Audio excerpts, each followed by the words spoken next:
Estudo Bíblico segundo Reis 15, versos 1 a 17. Esse capítulo menciona 7 reis, dos quais vários conquistaram o poder mediante golpes de Estado. O reinado de Azarias sobre Judá jaz na importância do seu fracasso em eliminar os cultos nos lugares altos que dividiam a unidade religiosa do povo, contrariando Deuteronômio 12, versos 1 a 5, 14, capítulo 16, verso 16. Os acontecimentos relatados aqui coincidem com o auge do poder assírio e da sua expansão imperial. Verso 1, Azarias. O mesmo Uzias de 14, verso 21. A época em que foi colocado como regente com 16 anos de idade, conforme é mencionado em 14, verso 21, que se refere a uma época bem anterior à morte de Amazias. É 791 ou 790 a.C. Aos 52 anos de reinado aqui mencionados, compreendem aqueles 23 ou 24 anos nos quais compartilhou do poder com seu pai, e também incluem o período de 750 a.C.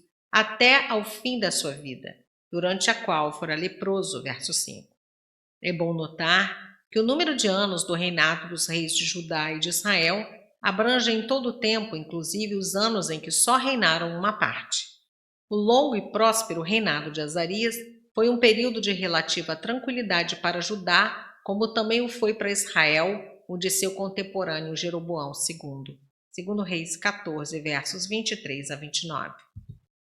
Verso 2. Segundo Crônicas 26, 15, encontram-se mais detalhes sobre a prosperidade e o poderio que alcançou o reino de Judá no tempo de Azarias. Verso 3. Fez o que era reto. Ele imitou o começo da vida de seu pai Amazias. Verso 4. Azarias, tal como seu pai Amazias, capítulo 14, versos 3 e 4, é louvado, mas esse louvor foi restringido, porquanto Azarias também não fez cessar a adoração nos santuários nos altos das colinas. 1 Reis 3, verso 2. Verso 5. O Senhor feriu ao rei. Uzias intrometeu-se no trabalho do sacerdote e por isso foi ferido de lepra, ver Números 12, verso 10, Deuteronômio 24, versos 8 e 9, 2 Samuel 3, 29 e 2 Reis 5, verso 27. A falta de visão espiritual de Azarias, revelada na permissão da continuação dos lugares altos, contribuiu para que tentasse controlar o sacerdócio. Leproso. O motivo da lepra, a qual era uma punição da parte de Deus, foi por ter o rei invadido os recintos sagrados do templo e oferecido incenso no lugar do sumo sacerdote. Esse ato provocou um grave conflito entre o rei e os sacerdotes. Segundo Crônicas 26, versos 16 a 21. Foi esse pecado que privou o rei da honra de ter uma história ainda mais longa e melhor sobre seu intenso reinado. No ano 750 a.C., quando recebeu o golpe de saber que era leproso, passou a regência para o seu filho Jotão. Verso 7. Descansou Azarias. Nesse mesmo ano, Isaías foi chamado pelo Senhor para exercer a sua missão profética, 739 a.C. e Isaías 6, verso 1. Versos 8 a 10. Amós já havia profetizado sobre a destruição da família de Jeroboão, Amós 7, verso 9. Jeú, porém, recebera a promessa de que sua dinastia perduraria até a 4ª geração, segundo Reis 10, verso 30. Jeroboão era bisneto de Jeú e Zacarias era a 4ª geração. Deus permitiu-lhe subir ao trono pelos fins do ano 735 a.C., mas só reinou 6 meses. Verso 10. Salum matou-o.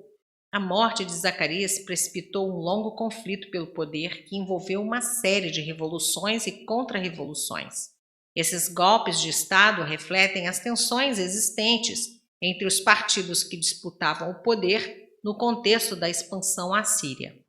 Esses atos de sangue escureceram a história do Reino do Norte até a destruição de Samaria. Incluindo Zacarias, Israel teve 4 reis diferentes: Salum, Menahem e Pecaías, em apenas 13 anos. Nenhum desses reis mereceu a sanção profética. Oséias 8, verso 4. Verso 12. Esta foi a palavra. Zacarias era o quarto descendente de Jeú, o último dessa linhagem a manter o trono. Capítulo 10, verso 30. Verso 13, Salum reinou um mês em 752 a.C. Somente Zinri tiveram um reinado menor de apenas 7 dias. 1 Reis 16:15. A rápida sucessão de assassinatos ilustra amplamente a condição deplorável do reino. Verso 14. Menahem feriu Salum. Menahem, o comandante em chefe, estando aquartelado em Tirzá, a antiga capital do reino de Israel, 1 Reis 14, versos 17 e 15, versos 21 e 33, ouviu sobre o assassinato, marchou contra Salum, derrotou e matou, e depois ele mesmo tomou o trono. A atitude de Menahem baseava-se no fato de o reino israelita ser uma monarquia militar, de Salum ser um usurpador e que, tendo a linhagem de Jeú acabado, o trono poderia passar para o comandante em chefe do exército. Versos 16 a 18, Menahem. A vitória desse homem maligno que reinou de 752 a 741 a.C. fora um mau sinal para Israel, que não teria mais força moral para resistir às invasões dos assírios.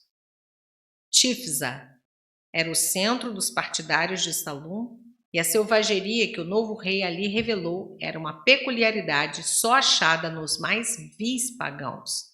Capítulo 8, verso 12, Oséias 13, verso 16 e Amós 1, verso 13. Verso 19, Pul. Outro nome de Tiglat-Pileser III, 745 a 727 a.C., o grande restaurador do Império da Assíria, à custa do sacrifício das nações vizinhas. Esta primeira referência bíblica aos assírios revela que o Império Assírio ia fortalecendo-se cada vez mais. Os anais de Tiglat-Pileser III afirmam que ele recebeu tributo de vários reis ocidentais, incluindo Menahem, de Samaria. A Assíria se transformou no grande poder do Oriente Próximo. Esse império caiu em cerca de 611 a.C. Verso 20. 50 ciclos de prata. Uma conversão das cifras indica que 60 mil homens, pagando 50 ciclos, 570 gramas de prata cada um, teriam levantado os 1.000 talentos necessários. Deve ter havido em Israel esse número de pessoas da classe superior capaz de fazer tal pagamento, sendo isto uma prova da prosperidade nacional. Calcula-se tal valor monetário na base do preço de um escravo, que era 30 ciclos de prata. Êxodo 21, 32.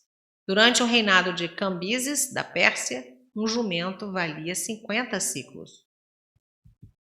Versos 22 e 23, Pecaías, 741 a 739 a.C.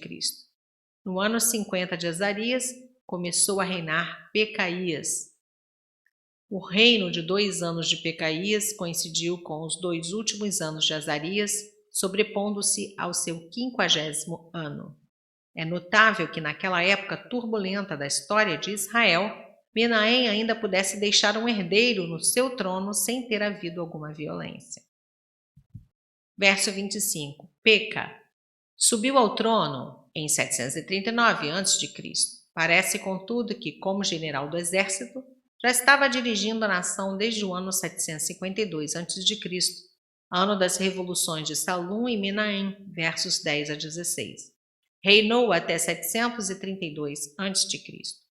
O fato de a guarda pessoal do rei, em lugar de protegê-lo, ajudar Peca a matá-lo, mostra como os laços da disciplina, ordem, fidelidade e obediência tinham se dissolvido, porque o Senhor tinha uma contenda com os habitantes da terra. Oséias 4, versos 1 e 2. Verso 27. 20 anos. Essa soma inclui o período total de 752 a 732 a.C., segundo o costume de se calcular o máximo período. Verso 29. Nos dias de Peca, veio Tiglat-Pileser. Essa deportação aconteceu no ano 734 a.C. Os assírios deportavam populações inteiras para outras regiões do império com o objetivo de garantir o seu domínio. Assim, ficavam eliminados os possíveis focos de resistência nos territórios submetidos, segundo Reis 17, versos 6 a 24. Mais tarde, os babilônios empregariam o mesmo método, segundo Reis 25, versos 11 e 12. O reino da Síria deportara as guarnições das cidades do norte e do noroeste, que representavam a nata do poder bélico de Israel. Samaria era uma fortaleza poderosa, mas já não possuía nenhuma força física ou moral. A corrupção já a levara à decadência e o seu rei poderia ser comparado a um pássaro engaiolado. O resto de Israel era dominado facilmente como vassalo. Era o começo do fim de Israel, profetizada por uma longa linha de profetas. Verso 30. Oséias conspirou contra Peca. Não há dúvida de que sua entronização foi feita com a ajuda do rei da Assíria. Esse último rei de Israel acabou se tornando um simples títere nas mãos dos assírios até a sua conspiração, que o levou à loucura de tentar descartar-se de sua aliança com a Assíria, fazendo fofocas com o rei do Egito, capítulo 17, verso 4, o que redundou na destruição total de Israel. Verso 32. No ano segundo de Peca. Esse cálculo é baseado na data de regência pré-reinado de Jotão, 750 a.C., quando passou a corregência com seu pai Azarias, verso 5. Ele exerceu essa corregência durante os 10 anos da doença de Azarias, ou Uzias. Verso 33. 16 anos. Por essa narrativa calcula-se o período durante o qual as rédeas do governo estiveram em suas mãos, ocupando o trono durante e depois dos últimos anos de seu pai. Que Jotão era um rei competente na guerra e na construção civil, isso é evidente pelo relato de 2 Crônicas 27. Verso 37, naqueles dias, isto é, nos dias de Jotão, Rezim, Peca. A Síria e Israel estavam agora procurando forçar Jotão no campo pró-Assíria. Consultar Tiele, página 117. Acás foi colocado no trono e Jotão só reinou 16 anos, verso 33, devido ao ressentimento popular da política anti-assíria que ele conduzia.